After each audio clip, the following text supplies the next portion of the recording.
We are on the banks of the Ganges, a major river in the Indian subcontinent. It's sacred to millions of Hindus who worship it as the goddess Ganga. Here in the plains of Uttar Pradesh, the mighty river flows gently downstream. Its journey of over 2,500 kilometers stretches from the Himalayas to the Bay of Bengal. Today, the Ganges is highly polluted, and its river basin is the most crowded in the world. This pollution is seen everywhere in Kanpur. The city of 4 million people sits on the southern bank of the Ganges. Every day and night, the city discharges large volumes of untreated sewage and industrial waste into the holy river. These waters are full of pathogens and hazardous chemicals. अब गंदवा देख रहे हैं, गंदवा चली रहा, पानी सब पहला बंद, पीने वाला नहीं, नहाने वाला नहीं, ना देवी देवता में चढ़ाने वाला. Raspati is 75 and has lived here all her life. In her younger days, she used to work as a farmer. पानी साफ रहा है, नहाने रहा, पीते रहा, गंगा मैया मैया आ रेत खेत किन जाता रहा, पिया जाता रहा, नहावा जाता रहा, बनावा खावा है. अब पानी का गंदवा चली रहा है. She has noticed another change about the river. ये पानी कम हो रहा है, 35 साल से पानी कम हुआ चला आ रहा है. Her neighbors are grappling with the same problems. One of them is Sunil Nishad, who grows wheat and flowers. He must use whatever water he can find. हमारे गांव में करीब 500 किसान हैं जो सभी लोग ग्राउंड ट्यूबवेल सीवर लाइन का जो पानी आता है उसकी का उपयोग करके खेती करते हैं. Sunil and other residents know how unsafe this water is, but they have no choice. ये पानी जो हम लोग प्रयोग करते हैं खेती में और पीने के लिए ये बिल्कुल से सुरक्षित नहीं है. शहर के जो मल जल है, कारखाने हैं, उनका बिना साफ किया हुआ पानी आता है. When farmers can't find enough surface water, they use tube wells to pump out groundwater.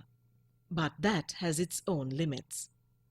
घटता है पानी. अब गंगा जी देखो सूख ही रही है, गंगा जी में पानी नहीं है, इतना पाइप में पानी नहीं निकलता है, तो इससे मालूम हो जाता है कि पानी सूखा है, सूख गया है नहीं ये पानी नल में. It seems as if South Asia's farmers can never have enough water. In South Asia, about 95% of the water is used for agriculture sector, which is higher than world average of 70%, and which is much higher than the average of industrialized countries. In a world running short of water, such extravagance can't continue. This is one message coming out of a new study commissioned by the UN Environment Programme. The report also suggests some solutions.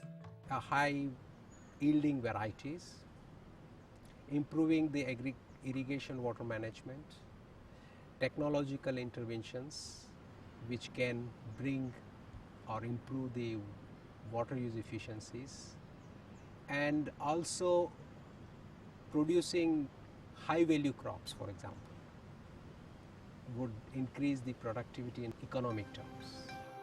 South Asia is home to over 1,500 million people, a quarter of the world population. But it has only 1/20th of its freshwater resources, and even that water isn't often available where or when it's most needed. This poses huge challenges for managing water resources. It's made harder by widespread poverty.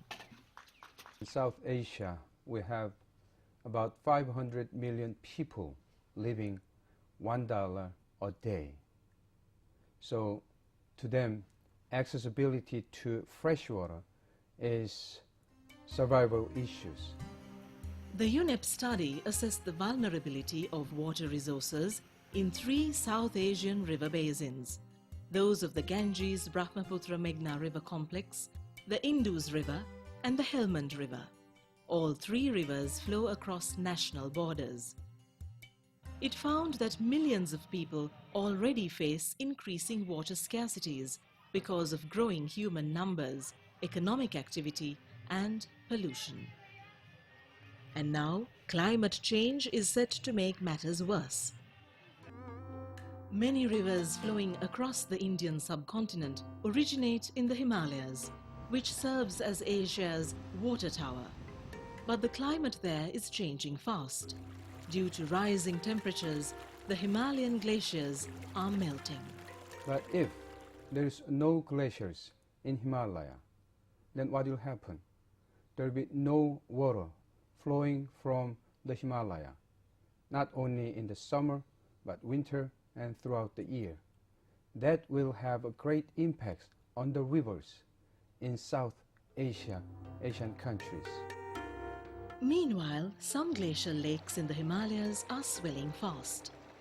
Their natural banks of rock and soil can breach under the growing pressure and weight of water. Experts worry that this can trigger devastating flash floods that wipe out everything downstream.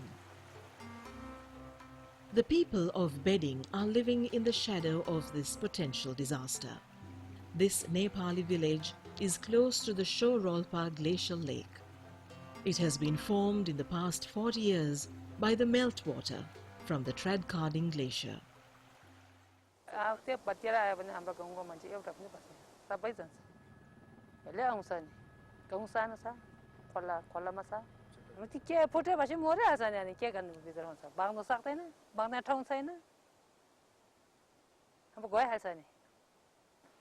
मैले मेरो उमेर 12-13 वर्ष उमेर हुँदाखेरि सानै थियो अहिले बढेर धेरै ठुलो भयो पहिलेको तुलनामा त्यस्तै